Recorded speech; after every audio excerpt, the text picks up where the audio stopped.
Pickaxe.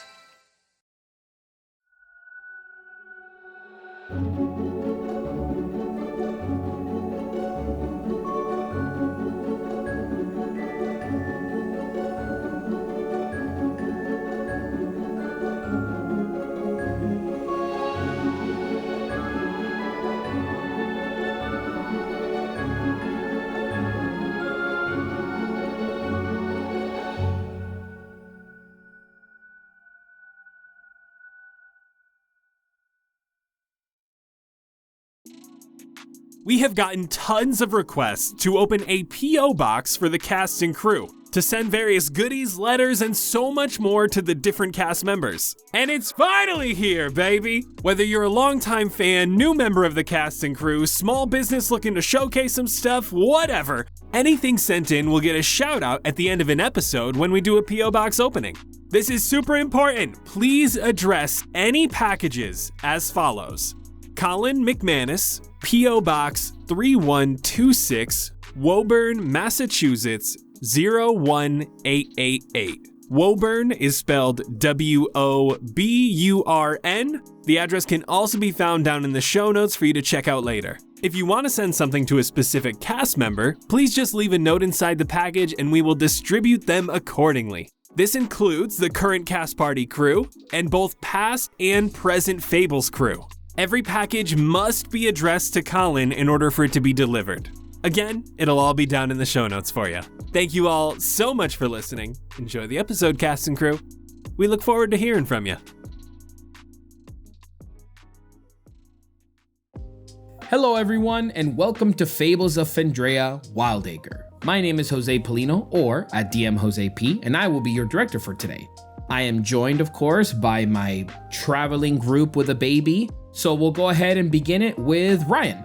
Hi, Ryan McManus. I'll be playing Fiffin, the maker, taker, hater, satyr. I'll get that right someday. You can find me at my personals at rye.mcmanus or running the Cast Party socials at Cast Party D&D. Nigel. Hello, Nigel Deacon, playing Pond, your favorite froggy friend, hopefully finding a future family. You can find me at Nigel Sucks fuck. You can find me at Nigel Sucks LMAO on every social that matters. Betty. Hi guys, my name is Betty K. I am who.the.lovely on TikTok and Instagram, and I play Quinn, the mighty owlin, who is as righteous as she is small. And finally, we have Seth. Good evening, one and all. I am Knock, and tonight the role of Cheese will be played by James Earl Jones. Damn, didn't realize we had that budget. You can find me at Noctopus on TikTok. Sorry, my name is Seth. I introduced myself as Knock. I'm Seth. Hi.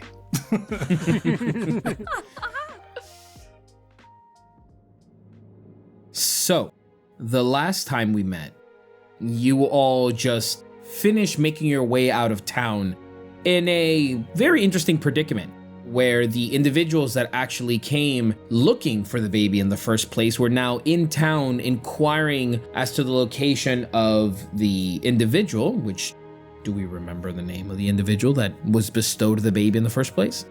Wait, Pert? Are we talking about Pert? Are we talking about Oh, it's Pert? Purtison. Yes. Everybody kind of got it, so I was gonna give Ryan inspiration, so for the hell of it, everyone gets a point of inspiration. Let's go! Basically, you all discover that these individuals by the names of Wania, Bjordor, Rook, and a very interesting and excitable Kenku named Heehaw, who did not like to be called that, essentially were tasked in finding Pert. Pert, of course, bestowing upon you the responsibility of this child, who seems to have these very interesting abilities. With that, you all managed, with good planning from Pond to Dimension Door out of town, you all essentially began your journey towards the magnificent land of the Archfey.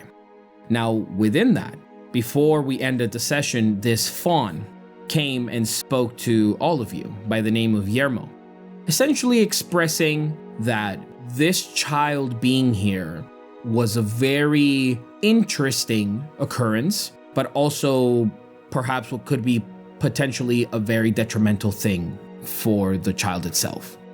So with that spark of joy, you all begin your journey. You have begun your day fairly early. you decided to sort of journey on a little bit forward before you took a rest. Right now, you're essentially nearing what you would equate to something in that maybe like 9 p.m. kind of range. But keep in mind, again, there is no real telling of night and day here. What it is for you is more of you physically feel your body being a little bit more exhausted.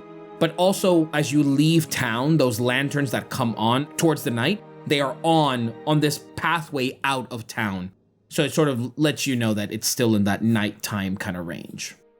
What lays before you are just rolling, sprawling hills of tall grass and all kinds of different creatures, all heading in a similar direction. You see those same massive elephants that seem to hoist these circus tents that are definitely gaining some distance. Everyone has their own way of getting there. It's just about getting there. So with that, how are you getting there? We kind of left in a kind of a hurry. We didn't really pick up any supplies on our way out of town. That's true. Do you think that maybe any of these other folks traveling to the festival will let us make camp with them whenever they decide to rest? Potentially. You guys got your fruit too, right? I mean, that's always something. Yeah. Don't know how long that's gonna last. Yeah, and he only gave us, I think, one each. I mean, I love making new friends, but is it safe with our newest friends to be staying with newer friends? That's what I was concerned about. How good are any of you at, like, camping and stuff? I can spruce up a fire. With my trusty hat, I can sleep anywhere. It's kind of hard to tell when it's getting late, but even I'm kind of getting a little bit tired. Maybe we should make camp off the main road? I am totally down for that. I have gathered so many supplies. Not food supplies, but wood supplies and everything. I am ready to get the brain going. I don't mind staying up while you guys just take a little cat nap. Yeah, it sounds good to me. We should maybe put some distance between us and those guys. Especially if they're looking for Floor. And now they're looking for us. I hope not. We didn't alarm them, did we? What did you do? No, I did nothing. If I recall, they were asking about your lavender, Fiffin. Yeah, and everyone has lavender. Mm-hmm. Well, apparently not. I don't have lavender. Do you want some? Well, not if they're looking for it. I don't know if they just smelled it. We gotta ditch the lavender. Oh man, it's my favorite though. You have to dump your lavender. Dump your lavender. I mean, do you have any other sense? I go over to the side of the road and I just dump my components pouch out, which is just like dozens of sprigs of, it's only lavender.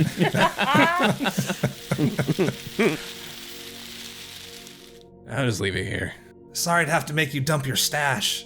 It's okay. Someone will find use of it. That's like bait. It'll attract them to here instead of to us. That is true. And maybe if we backtrack this way when we're done, baby's gone, I don't have to worry about him. Maybe the lavender will still be here. Yeah, that's the spirit. I mean, you found that many. I have to imagine you'd be able to find 1,000 more of these. You know, good True. point. It's true. It's like starting a new collection, you know? I figure we'll probably keep going down the path for at least like a couple more hours, right? Yeah. Yeah. And maybe like 2 or 3. Yeah. Find a nice spot. And then hard right off the road so that we're not right on the path. What essentially you see as a main road is, by all standards, a main gravel road, if you will. But what happens is, at a certain point, as it gets further and further from town, the road itself begins to separate, but not in a fork, if you will. It is almost like a literal fork. It actually sprawls onto 4 different roads that intertwine and circle within each other, that then some of them keep going forward, some turn right, some turn left, different directions all throughout, but it almost gives you the sensation that whatever this main road is more for a decorative purpose, to welcome people into town, this extravagant, beautiful sort of entryway. What lays before you is just the literal wilderness, for lack of better words. So which way is the way we're trying to go? I've never left town before. I can't really say I've been north. Do we just pick one, or do we make our own path? Well, I can go take a look and see if I can't figure out which one is the best to go. Honestly, not a bad idea. Yeah. Mm-hmm. So I'm going to shoot up. Which path looks like it is the closest to the direction that we're going? the best option. As you soar up high to the skies, there is the general world that lives in the skies. These different kinds of flying creatures and others that are flying at this time in very unnatural patterns. What you're seeing is just a cluster of all different kinds of flying creatures heading northward. The path that you see laid out before you actually comes in realizing that from up here, the grass itself, when stepped on, this tall grass that leads northward, it tends to glow before the grass itself erects itself upward. So it makes it seem like nobody's there, but when looking at it from a bird's eye view, it leaves the imprints of where everyone has been stepping, and the general direction seems to be going forward. Literally just in a straight line through the rolling hills and so on until you really can't see much more ahead. I'm going to go back down. So you see directly in front of us where there's no path and it's just a bunch of grass. That's the way we need to go. You'd think they would mark that a little better. They had such big shows of it earlier when we were leaving town, and now there's like not so much. That's a really wonderful point. Is that the direction that the elephants went? Yes. Ah, I see. Okay. The elephants went that way, and I know the elephants are going the same place we're going. And besides, I think the grass will give us a bit of cover, which would be nice. I've never been let down by an elephant before, so... Have you ever been led up by an elephant? I have. Fiffin, I need you to elaborate on that. It was that time that one circus came to town, and of course, someone volunteered me as the elephant's ball. Oh my gosh. I just rolled with it. Whoa. I remember it well. I've always wanted to know what a circus was. That sounds really cool. Imagine an elephant, but like a bunch of them. And then there's also like other super crazy animals too. And everything is just whimsical and fun. And they're all treated humanely. Whoa. Whoa. That part sounds really unbelievable. I know, but we're in a magical world, so it happens. It's really awesome. Well, I hope they have one of them once we get to the end of the road wherever we're going. There'll be all kinds of magical things. Yeah, what are we to expect here at this festival? I feel like it's just gonna be a bunch of everything. Mm-hmm. So what lays before you essentially now is just tall grass that on the base of it, on the ground level, you see what looks like sparkling yellow, like almost like fireflies that have just been squished, but on the ground itself. And the tall grass just kind of sways slightly with the breeze that rolls in at this point. I motion over to Pond. These ones might be okay to eat, pointing at the light bugs or whatever that's causing the grass to glow. You say that, Cheese, and you hear, Safe to eat, safe to eat, safe to eat. What was that? Now I kind of want to eat it. Eat it, eat it, eat it, eat it. Just eat it.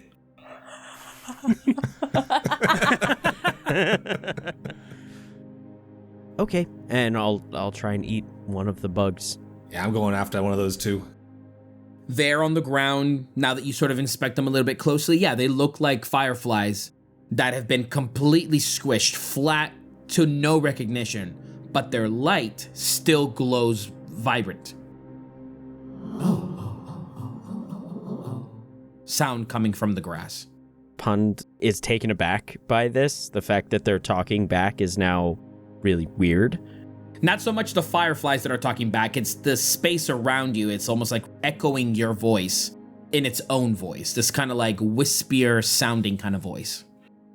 I don't really want to eat them. They're kind of squished and vocal. Do dead things usually talk? I don't think I'm the one to ask about that. You're the one that lives here. I haven't known dead things to talk. He knows, of course he does. He lives here. We all live here. Concern. Okay, maybe we should get out of this part of the path as quick as possible. No, path, good, path. We'll show you the way. Show you the way. All right, I put one of the bugs in my backpack real quick and just start marching forward. Okay, so you march forward towards the grass?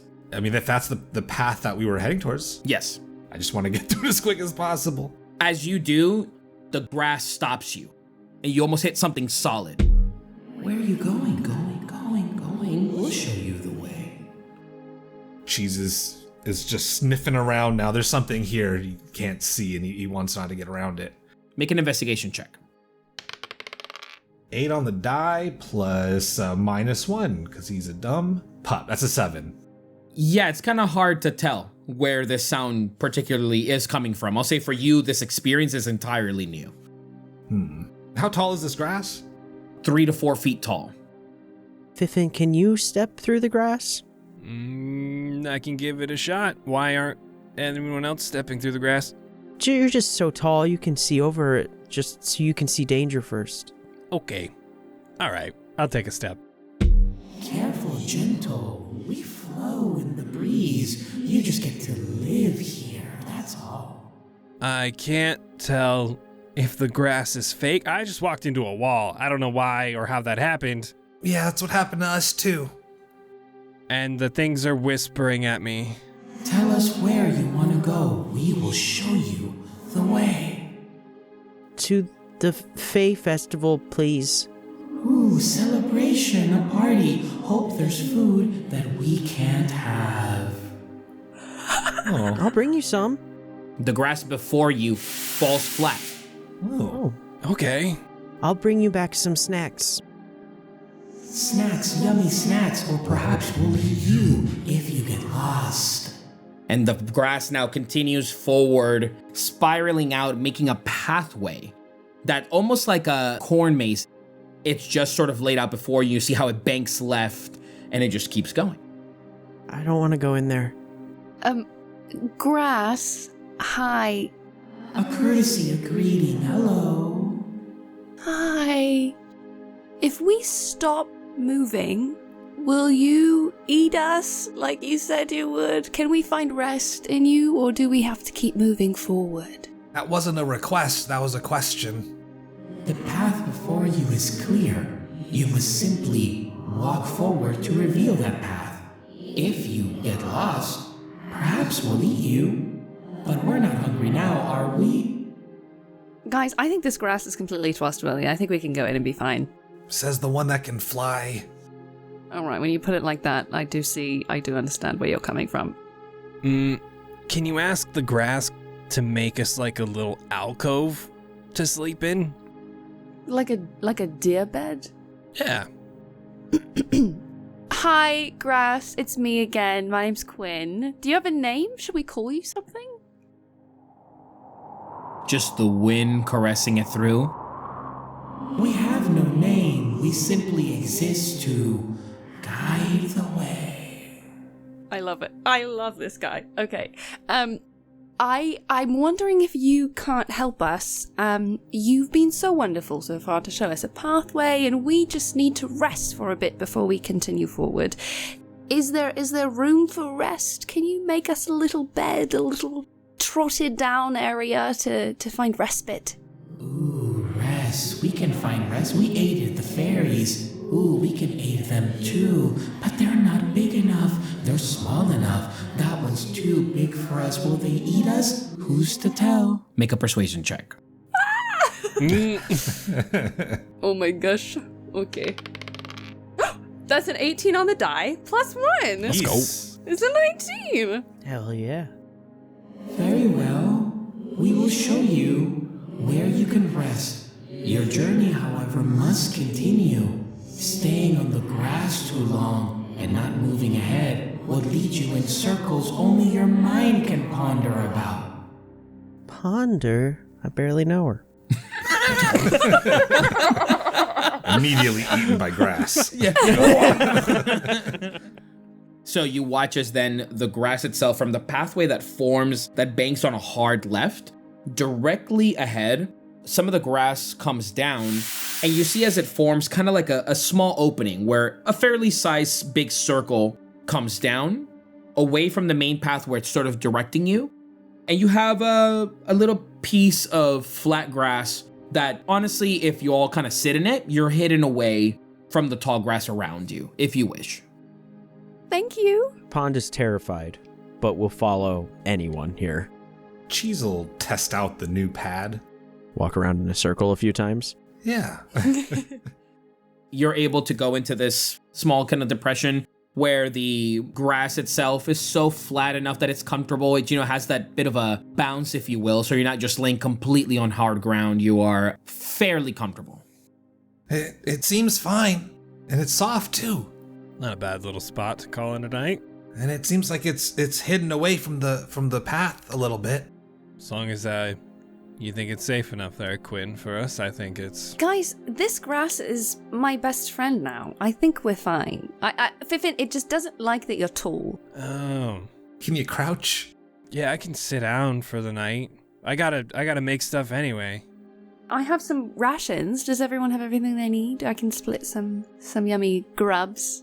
I'm feeling good so far. I'm okay. I'll clear like a little bit of space and take a couple loose twigs and sticks and stuff, and I'll control flames.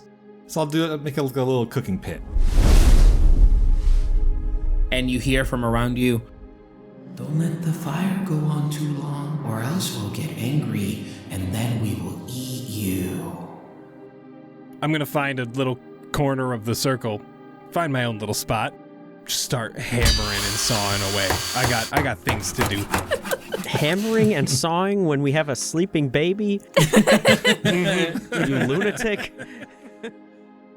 Pond is going to do like a light strum on the lyre that's still on his hip to cast Mage Hand and just lift the baby up and out of the pot and just put it on the ground where it looks soft. And we'll untie the pot from Cheese's back, nestle it down, another strum the other direction to cast Create or Destroy Water, and fill the pot with water where he'll just crawl in and nestle in for rest while getting wet. Quinn is going to go over to Floor. Start very non-maternally, in a very inelegant way. Start just like stomping with her little talons on the ground around the baby, pushing the grass, maybe taking some of its cloth and just like making a tiny little kind of a nest around it so as not to disturb it. Quinn, you mentioned you had some rations. I do. Do we have anything that Floor could eat? What does Floor eat is the question.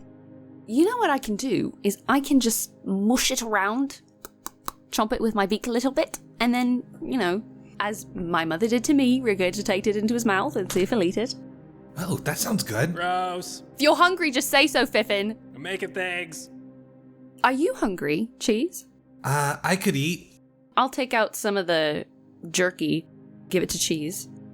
How did you come to be here, Cheese? I don't think I ever asked you that. Well, when I was traveling with the person who was taking care of me before, our caravan was attacked by something. I couldn't see it, and we got separated.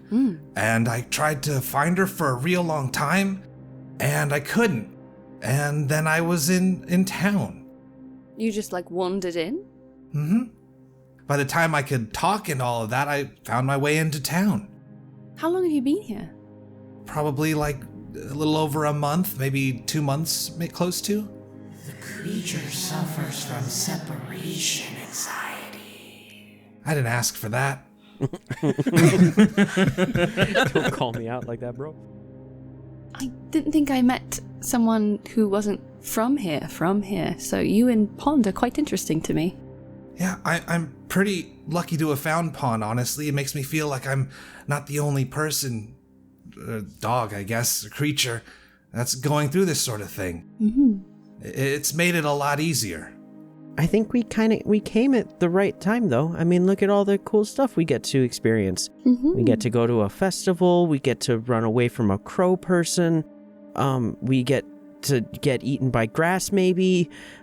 I'm so scared. He's in the water, like, trying to calm himself, and he's just shaking. Pond, I promise, while we are traveling together, I will let no harm befall you. Thank you. Mm-hmm. Can't promise that. Don't listen to the grass. Yeah, I don't think it's accredited. It didn't cite its sources. Pond, earlier you cast this really awesome spell. Where did you learn how to do magic like that? Mm-hmm. Well, ever since I learned how to play music, which is kind of when I got here and Fiffin made me this instrument. You're welcome. Thank you. He's like 4 feet away from us. He's still yelling.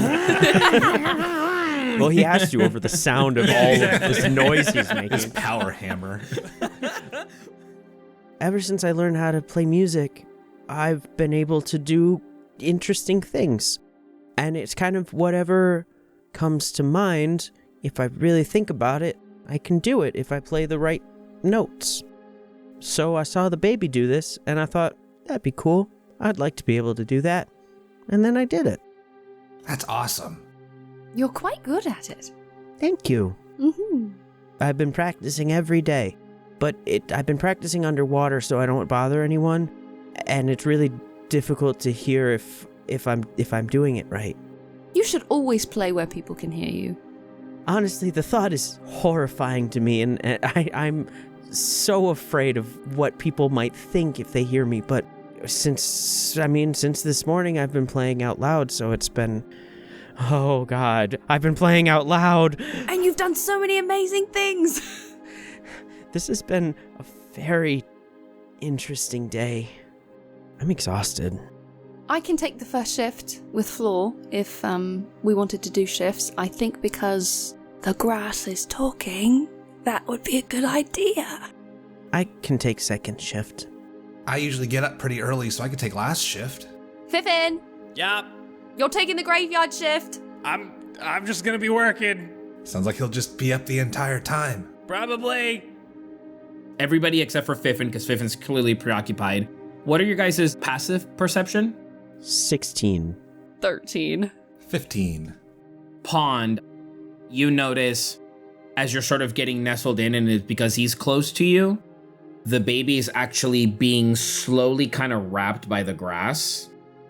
Before I go to sleep, and I will play the lyre underwater to cast Mage Hand again, and I'm just going to lift the baby and hang it off of one of Fiffin's horns.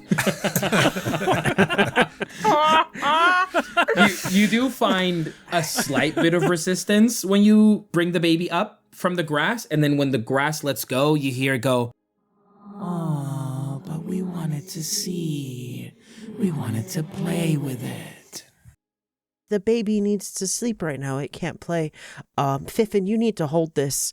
My first thought is Fiffin is so focused, just horse blinders onto whatever he is making that he doesn't even know that the baby is now hung from the antler. And that's where he keeps all of his tools, so I'm afraid he just reaches back and just grabs a leg. Just a little bit of a startle.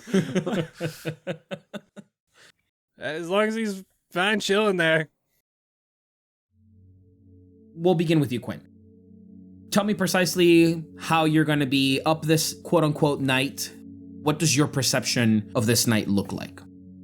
So Quinn is going to be walking the edge of the circle and looking into the grass, and then looking back into the middle to make sure everyone's still there, and then looking out in the grass, and then looking back in the middle. Very paranoid. You know, she's like, the grass and her are friends, but she doesn't trust the grass like that. She's also going to stop in front of Fiffin. Fiffin! Yep. What?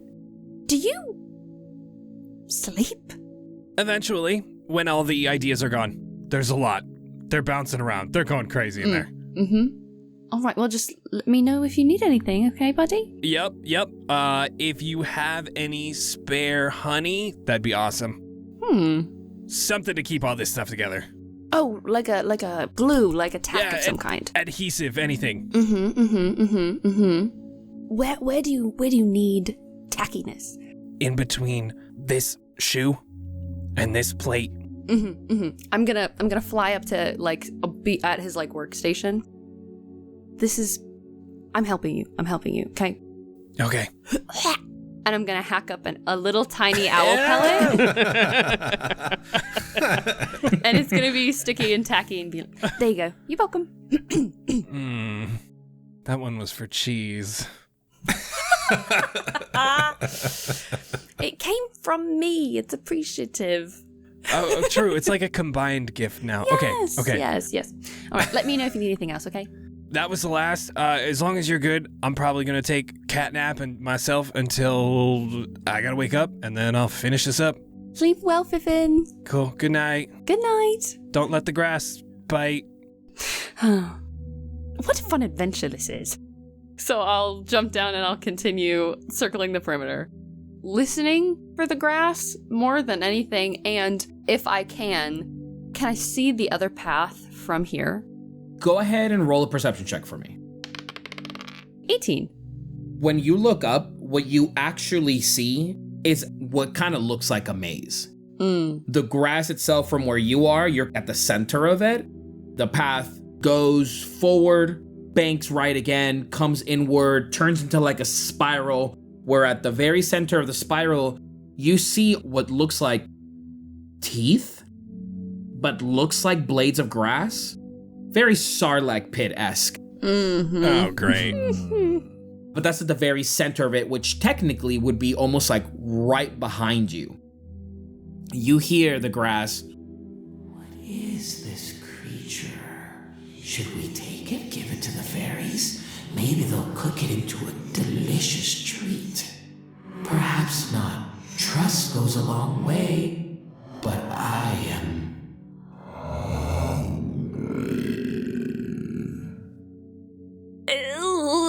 Do I get the sense that, like, if we stay here the whole night, this grass is gonna eat the baby?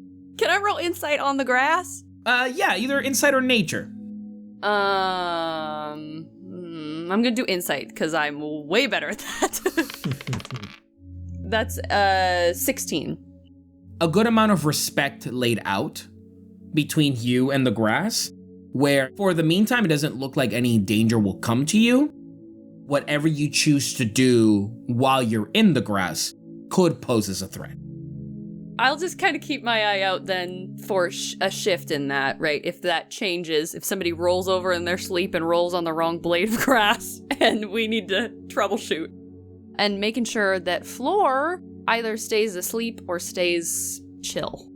I mean, if Fiffin has laid down to rest, Floor is now on the ground, still somewhat attached to Fiffin's horn, but sleeping. You notice when you look at Floor right now in this nighttime-esque dusk setting, Floor's skin, it's kind of like light brownish kind of skin, is kind of like radiating. Like it's being lit from inside out.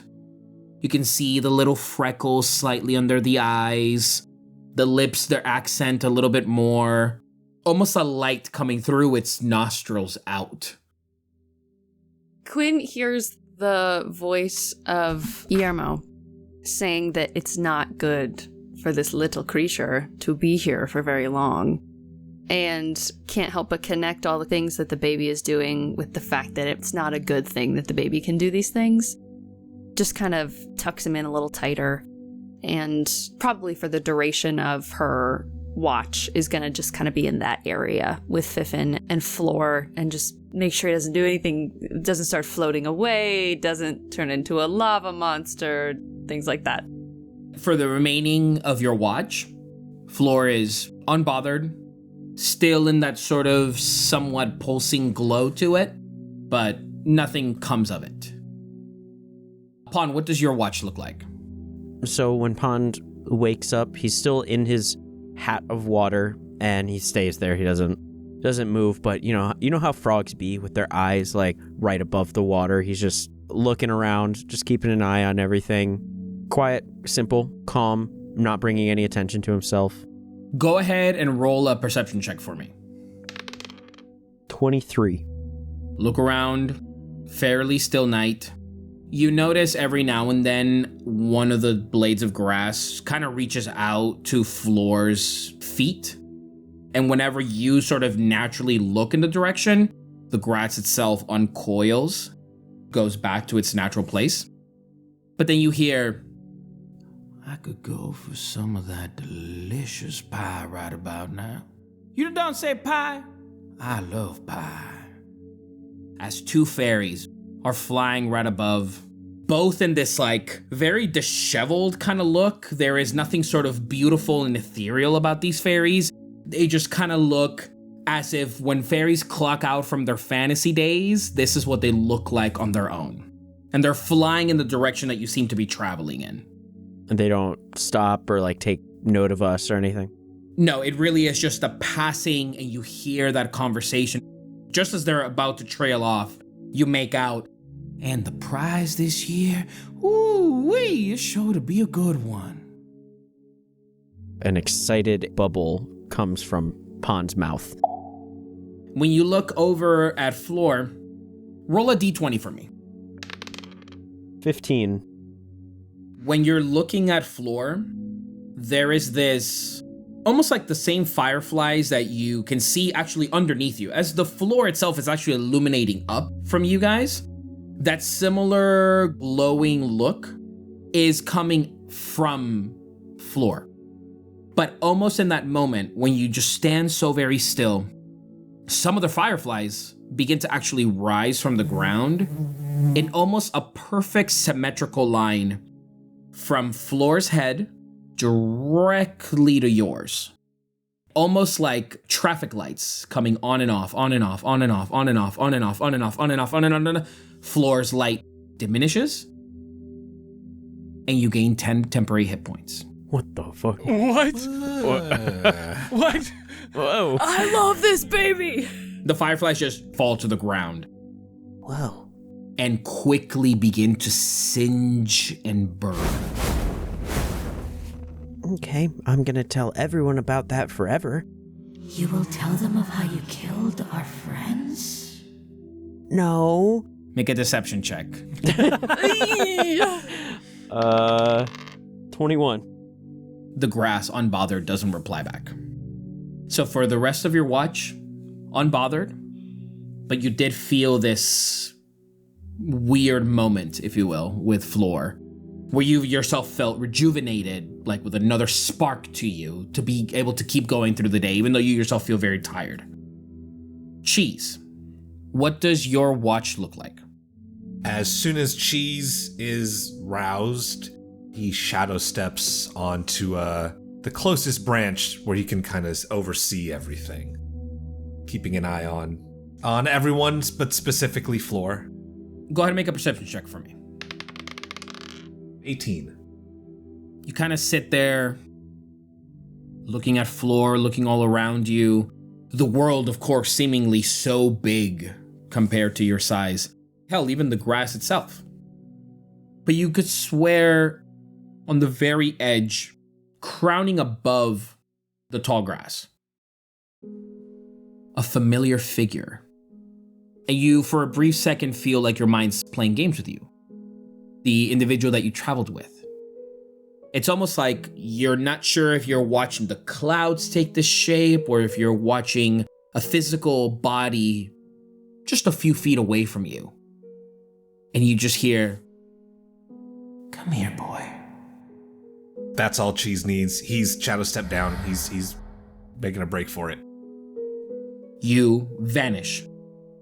And you emerge in the middle of tall grass.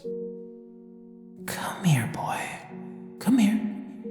Come here. He's running in circles. He's following the voice the best he can. Go ahead and give me a survival check. 14. As you sort of begin to run faster now, the blades of grass are hitting you, much like grass would. You're able to make through with it. It doesn't have any resistance to it. But as you're running, you hear the sound of galloping. And you eventually get to a point where the entire grass just flattens around you. And as it does, you look over in the distance, and there's a unicorn that just stands looking at you with a sheer panic and fear in its eyes. I run up to it. Are you okay? Shh! Did you hear someone calling out earlier? It tries to shush you as you're sort of getting closer. The ground begins to shift slightly and the grass continues to sort of move. I'll bring my voice down, but Cheese probably isn't going to move towards the unicorn further, but he will kind of pace around it, like a little bit of a perimeter, as though he sees there's a fence there, just kind of walking around like, what's going on? Are you okay? The unicorn looks to you, and just as it goes to respond, you need to... The grass itself opens like massive tendrils, wraps itself around it, and just cracks it, destroying whatever form it kept and swallows it into the ground. You're far from where we allowed you to go. Your path is unclear now. I heard my person. Person? My person, the person who took care of me. We don't know such person. And I'll say at this point, Cheese, the grass begins to almost rumble, and the ground itself around you begins to shake. What are you doing? I'm 180. I'm trying to run out of there. You turn around, the grass still lays flat, and almost like fingers, blades of grass come up, and they begin to attempt to grab you. I'm biting, I'm pawing. For this, I need you to go ahead and give me some dexterity saving throws to see if you can escape these constant grapples that are trying to come in your direction. All you see, though, is around you sets of other sort of like circular patches of grass. And from each one of them, you hear the sound of baby crying. And it's coming from all directions that you can see before you. I'm barking as loud as I can, as often as I can. It doesn't seem like I can run out of here. You start barking loudly. All three of you, should you choose to wake up, this wakes you up. But it is from a bit of a distance, but it's enough in this clearing that you're able to at least hear. Pond will wake up to that just because he's usually pretty on alert when he's sleeping anyway. Wakes up, hears that, notices Cheese isn't there, jumps out of the water and like is now like frantic, like Cheese, grabs the pot, throws the water on Fiffin. Oh my god! What? Cheese is gone! Why? Can I tell from what direction the barking is coming from? From where you are, it's coming in a northeastern direction. I am just gonna start jumping that way through the tall grass. Cheese, I need you to give me a dexterity saving throw, as two of the blades of grass come down and try to grapple you. 19. You jump right in between them as the blades now have this weight to them and they come crashing onto the ground. Pond, I'll say that as you're sort of zeroing in on where the bark came from, you hear the sound of slamming as these just massive fists almost are crashing down, trying to catch you, Cheese. So for that, Cheese, that's a success.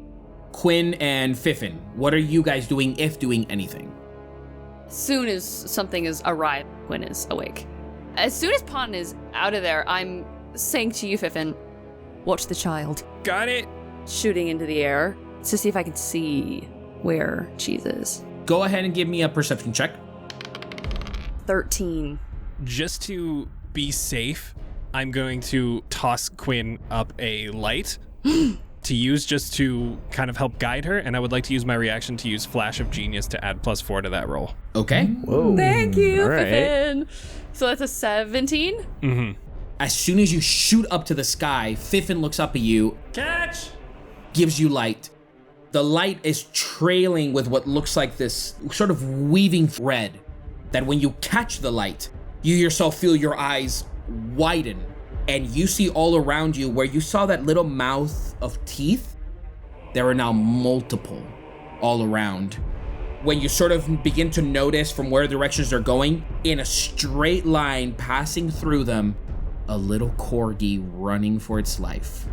Cheese, I need you to give me another dexterity saving throw. I got another 19. The blades of grass still just begin to slam harder onto the ground as shooting up directly above you, now that you can actually have an anchor a little bit to your left, you see familiar sight of Quinn with a light. Quinn! Cheese! Quinn, over here! Cheese, I'm coming! It's bad grass. I'm gonna shoot down to Cheese. Swoop down and keep pace with you. Are you alright? I heard a voice. I heard my person, and then I ran, and then there was a unicorn, and then the grass killed the unicorn, and I was trying to kill all of us. Get the baby, get everybody. We gotta go. Quinn, I need you to give me a dexterity saving throw. You catch up to Cheese. Cheese starts relaying this information, and for a brief moment, you barely even notice the blades of grass come up and try to get you. Now, Pond, you're also making your way in that direction, right? Mm-hmm. And I'm cursing the grass along the way. I don't know if there is a thing to target, but if there is, I'm casting Vicious Mockery at it. Quinn first. I got a 15. Cheese, you finish relaying this information. Pond, you come out of the tall grass, and there you see these two hands come up just as Quinn lands on the ground. Cheese is looking at her, and out of nowhere, from one of the blades of grass, it sort of rips itself in two and grabs onto Quinn. For this, you are grappled, as the grass now sort of has hold of you. Now that it's grabbing you, the grass itself begins to grow these like very faint thorns all around in this purple luminescent kind of look. Pond and Cheese, you notice that immediately. So you cast Vicious Mockery to the grass? Uh-huh. You'd smell better cut. So it's a wisdom save. 12. That fails. So it takes 2d4 of damage. 5 damage. Psychic? You cast Vicious Mockery in the direction of the grass that is holding Quinn. Immediately, without sort of any comprehension, the grass lets go of Quinn. But in that instant, as soon as it lets go of you, 4 more of these massive hands rise up to meet it. Just to toss it in there, Vicious Mockery also gives disadvantage on the next attack roll. Oh, sick. So then we'll do it where the next one that I have roll for dexterity, it'll be with advantage. Cool. Quinn, if you fly away, I can get me and Cheese out of here. Yes. Quinn is going to shake it off a little bit and then really does not want to leave you guys here by yourself, but knows that you are more capable to get Cheese out than she is in this moment and shoot up. She's going to circle and going to make sure you guys get out of there before she heads back. Now that I'm right next to Cheese, I'm going to hit that same note that I did while we were in the village and cast Dimension Door to bring us back to the spot where Fiffin is. Fiffin, you are doing what exactly? Fiffin is actually going to be grabbing the baby, shoving him into one of the things that he was working on overnight, which is his new carriage. Oh. I'll describe it when it's not too hectic, but shoving him in the carriage, shutting the little door. It's a very small carriage, baby-sized, and he is casting Arcane Lock on the carriage. I'll think of a password when everyone comes here. As soon as I'm back there, we gotta get out of this. Whoa, is everything good? No, Okay. but we at least have everyone. Quinn's above, we're here. Maybe we just go back the way we came so that we're not here, because I don't like this. Quinn, you are flying around. Yes, and as soon as I see that they've bamfed out back to where home base is, then I'll book it to home base. As you begin to book it to home base, the grass around all of you begins to flatten itself. So the landscape all around flattens down, and you can now for the first time see the path before you. And then you just hear, as out of nowhere from inside, the pit begins to open itself. It almost feels like an earthquake all around you. The ground itself begins to open, and now you find that the ground is beginning to almost dip down. Come to us. You broke our rules. We didn't mean to! The ground is beginning to sink itself into apparently the main mouth of this field of grass. What are all of you doing? Running, hopping. I am calling to Cheese. Cheese, I built the carriage so it could hook up to you. Can you just get all latched in? I got a little harness. It's real cute. I'll describe it later. Yeah. I get underneath whatever harness. Clip Cheese into the harness. You can go. I don't know where. We'll follow. Go back, grab my 3 gifts, and then that's it. I'm waiting to see where everyone else goes. I'm hopping to the nearest exit, so it would be where we originally entered the grass. I just want to be away from this grass. There is clearly a line where the ground sort of stops and this natural vegetation begins. Quinn is horrified. She's just gonna kind of fly down and through everybody as we're all just kind of trucking out. Dig her talons into the ground on the other side and turn back around and make sure everybody gets to the other side. I would need all of you then go ahead and give me dexterity saving throws. 13. Mine is also a 13. 22. Mine's an 11, but I'm gonna use my own flash of genius on myself to make it a 15. I'm gonna activate the scale mail on my pants, almost power up, and just do a big leap to try to get through the incoming bonk. I'm gonna use that inspiration. Oh, good call. You know what? I'm gonna do the same. I lied. I'm not doing flash of genius. That's a 17 for me now. Oh, that's a 17 from me now. I might as well. Oh, that's an 18. You then, as you begin to run out of the grass, you see the sort of end.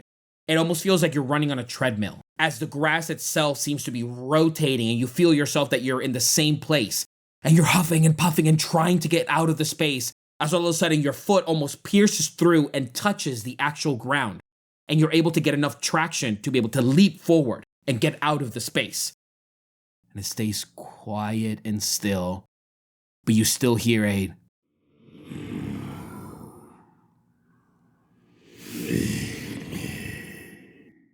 No, I said I would bring you snacks. You tell him, Pond. You say that just as the ground around you builds itself back and the tall grass emerges upward, and you feel the stillness come around you and that rumbling kind of stop. Fiffin, you notice in the carriage where Floor is attached to Cheese, he kind of sneezes. And when he does, there is almost like a astral projection of Floor trying to push itself out of the arcane lock. And you see it pushing and pushing, defying all laws of physics as it's just trying to escape it. And then it gets shot back. You break my goddamn carriage. I worked so hard on that, I swear to God. But when it slams back hard. And then you hear... and it begins to cry. Can somebody roll a D100 for me? 81. When you arrive, Floor begins to cry, this very loud cry that just emanates the empty space around you. There are fireflies all around, like energy surging, glow. I need you to cast a spell for me in the direction of the grass. Completely involuntary. I'm gonna roll a D8 and let that choose. Okay. Shatter. At 3rd level. It's a con save. That is an 8. That fails. So it takes 4d8 of damage. You watch as all of you are standing there. All of a sudden, Pond's hand jolt up, being illuminated by that same luminescent glow of the fireflies, and just points at the center of the mouth where it would be, but now the tall grass is covering it. And then you just feel yourself losing control for a moment, Pond, as you let go of the spell. But you feel it innately within you that it is at a higher level of concentration. So what's the damage? 15 thunder damage. Crackling out from the ground itself, connecting all of the fireflies, you hear the shattering, almost like glass, as this thunder hits at the very center of the space. And you hear... What have you done? I don't know. Somebody else roll another D100 for me as Floor is still crying. I'll take it. 14? As you are standing, looking at whatever is sort of happening, the tension feels confusing and bewildering. It's just too much to sort of take it all in place.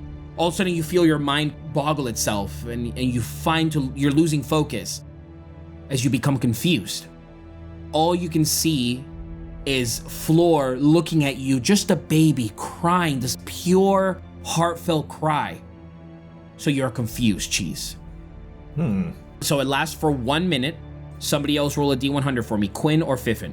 Floor is just crying and crying as the world around you is just misbehaving. Everything around it is responding. You feel yourselves not being able to control who you are, what you're doing, what you're meant to do. You're just losing sight of all of it. It all becomes too much. 59. Do you say anything, Fiffin? I would have ran over to the carriage, trying to rock the carriage a little bit. It's okay. We don't want to be eaten by grass. You go up with the best intentions to Floor, and you begin to rock the carriage, but instead of you whispering, you are screaming at the top of your lungs in the direction of this baby. It's fine! And the baby begins to cry even heavier now. Cheese, I need you to roll a D10 for me. 2. You find yourself frozen in place. Your confusion's too much to bear. The sound of the crying is just ringing in your ears. The sounds now of Fiffin screaming at the baby. Pawn's hand just magically moving. You yourself, you can't move or take any actions on this turn. Quinn, go ahead and roll a D100 for me. As now the screaming from Fiffin has elevated the crying coming from Floor. That is a 17. You look over, Fiffin screaming at the baby, the ground still rumbles, you don't sort of necessarily know what's happening. These breaking light bulb sounds from the fireflies just exploding from the sheer energy are coming from all around you. And when you look down, your feathers are covered in grease. And you feel all around you, all of your feathers, they begin to excrete this like sticky like grease substance. So for right now, you are completely covered in grease and a 10-foot square around you is also covered in grease. I need you to make a dexterity saving throw. Where was that when I asked you for an adhesive? That's only a 7. So you fall prone. Oh no! Oh no. And when you fall prone, it's just almost comedic, but it is chaos. You're standing there and all of a sudden you look down grease, and just when you try to place your foot, it comes down and you fall into it, splattering all around you. Top of the round, let's begin with Nigel. I need you to roll another D100 for me as the baby is still crying. Oh boy. 83. Roll a D10 for me. 8. You look around, baby is all you can hear. The crying, constant crying, screaming from Fiffin, Cheese not doing anything, and now Quinn just completely unrecognizable underneath all that grease. And you feel your mind just kind of click. And from your hands, you just look down at them, and this blinding light shoot out. So everybody takes 8 points of necrotic damage. You just let go of this energy that you didn't even know you contained. But the crying is piercing something in your mind that is triggering this response innately within. Am I also taking that damage? No. Pond is in full panic, like sad mode. He's just, the tears are like rolling down because he just cast magic that he didn't want to cast twice. He's breaking down. All that still remains is the sound of that scream. So since you couldn't do anything in this round, Cheese, we'll actually skip you. And we are going to go to Fiffin. After I screamed at Quinn, I would have just held my hand over my mouth to shut myself up. I got a 7. Oh boy. Oh God. God damn it. Come on, dude. The piercing screams of the baby are too much. You don't have enough time to think. How do you cast spells? Usually with the bark gauntlet. Your gauntlet begins to raise itself. Oh God. Pawn, you see the hand of Fiffin as it begins to rise, almost pointing to the sky. And as it does, all of the remaining fireflies begin to gather around Fiffin and begin to spin. It almost looks like beautiful in this ethereal-like fashion. And out of nowhere, Fiffin, your finger, like a little flame, shoots it like a firework up above. As it looks like the sky itself begins to fall, and you have cast Fireball on all of you. Yep. So I need you to roll an 8d6 for me, and the baby keeps crying. Do we roll dex saves for that? Yes. I have advantage on saving throws against spells. Dirty 20. 16. 17. 10. And I'm going to just yell at Fiffin, please, what are you doing? Please don't do this. And it's like a weird bardic inspiration reaction on you. You get a D8, a 5. I'll try my best to curl my finger back. As I look up at the gauntlet, I'm going to raise my other hand and smack the green gem on the back of the gauntlet, which activates somewhat of a little mystifying shield. And I'm going to use Flash of Genius to give myself a 19 to hopefully pass. Anybody above a 15 succeeds, so you take half damage. It was 31 fire damage. 31, so Jeez. 15. 15 points of fire damage. 50. Yeah. Easy. You're just all engulfed in flame as it hits, like small bits of meteor and rock just hitting you. And the space around you, vibrant flames. Quinn, what are you doing? Trying to get out of this grease. And I want to try and get to the baby. I want to try and get to Floor. Does the grease catch on fire? Isn't grease like super flammable?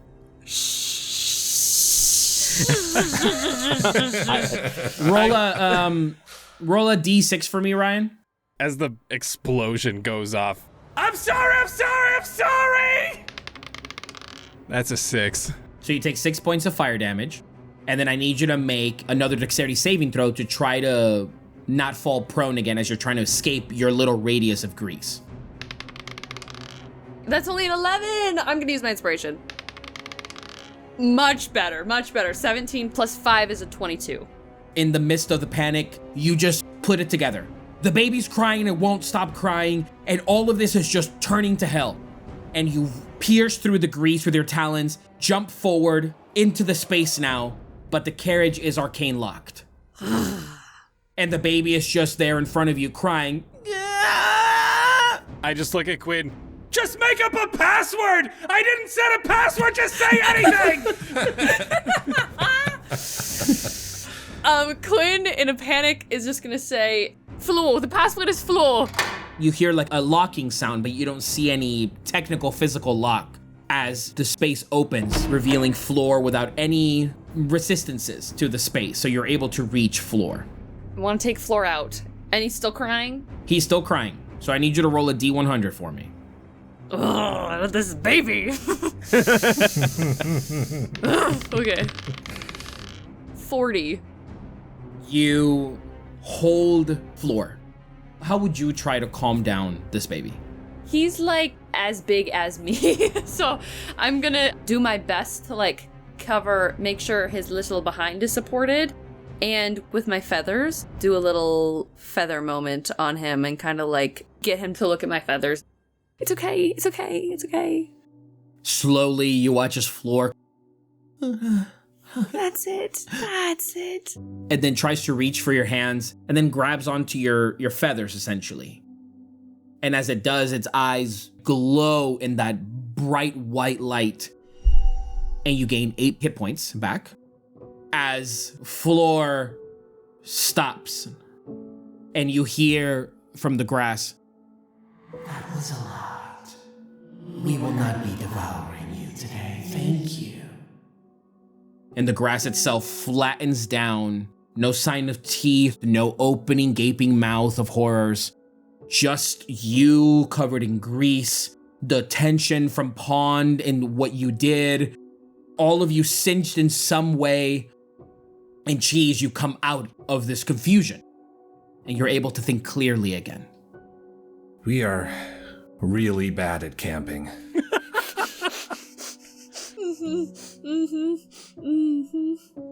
Does this make it a better gift or a worse one? What the fuck was that? I don't think this baby should be here. I think the longer it's here, the more it does weird shit. So we need to go. I think we need to go. Is everyone all right? Pond is lightly crying. I hurt you guys. I'm sorry. And I heard that thing. I was gonna bring it snacks, and I heard it.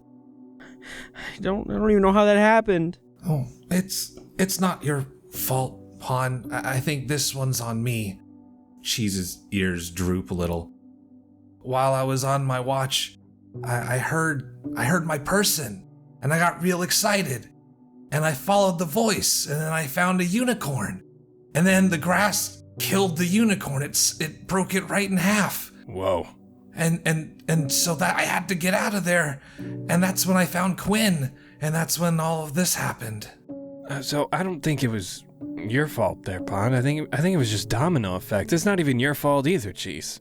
It was the grass's fault for making up voices.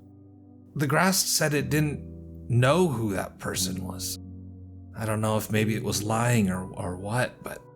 I mean, it did say it wasn't gonna eat us, and then definitely tried to eat us. It definitely did try to eat us. That's true. I feel like I owe you all an apology.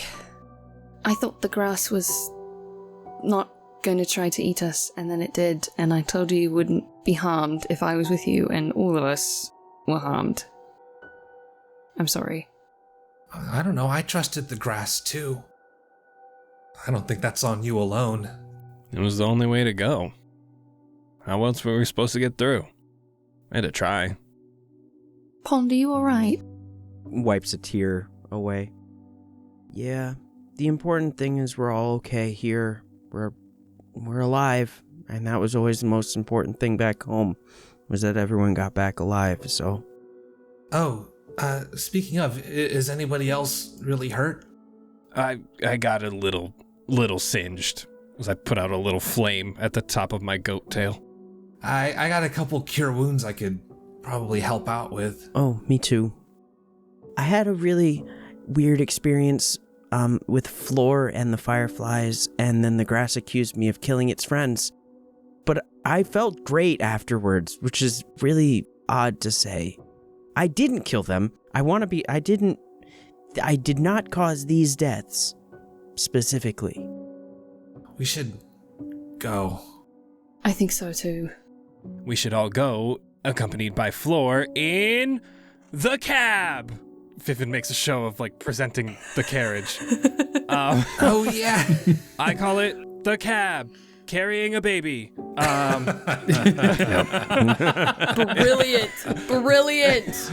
It is a small wooden carriage, big enough for Floor and Floor alone. It does have the arcane lock spell on the outside. The sides of the carriage are solid, while the front is where you see in a garden where it's kind of crisscrossed. What is it? Like a Cross-hatching? trellis? Cross-hatching? Yeah, sure. Like a wood pattern so you can see out, you can still get air and stuff. The carriage has 2 ropes that are tied to the side of a harness that can attach to Cheese's backpack. The carriage currently has no wheels, which is one of Fiffin's most prized possessions that he was so excited about. I brought some water with me from the Rainy Hills, Pond's home. I sprinkled it onto the bottom. It's now in a jet. It blows up air. The carriage doesn't need wheels, so it just floats. So the baby uses the gravity, the anti-gravity, and Cheese can run. No wheels. It's a hover carriage? Yeah, it blows a bubble, pops the bubble, and gives it a little lift with the anti-gravity, and then you can just keep running. Sometimes it sounds like a fart. That's just for me. I had to put that in. I'm sorry. But That's incredible, Fiffin. Thank you. I'm pretty pleased with it. I also have other stuff for you guys. I don't know if now's the time to give out old St. Fifilis's gifts. Saint Syphilis? What did you say?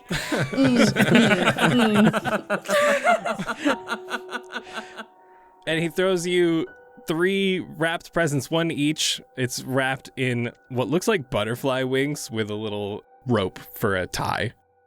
I figured if we're all traveling, I feel like it'll be helpful. I had ideas along the way. I was taking notes, and I thought you guys could use this stuff, and I could use the practice.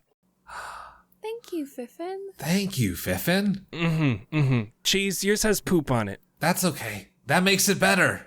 Thank Quinn. Thank you, Quinn. It's not poop. It's not poop, Cheese. It's not. Oh. His ears kind of droop a little bit.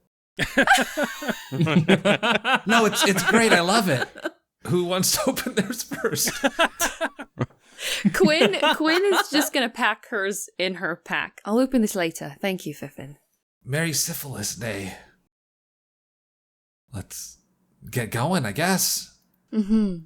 Could you reharness me back in there, buddy? Clip, clip, either side.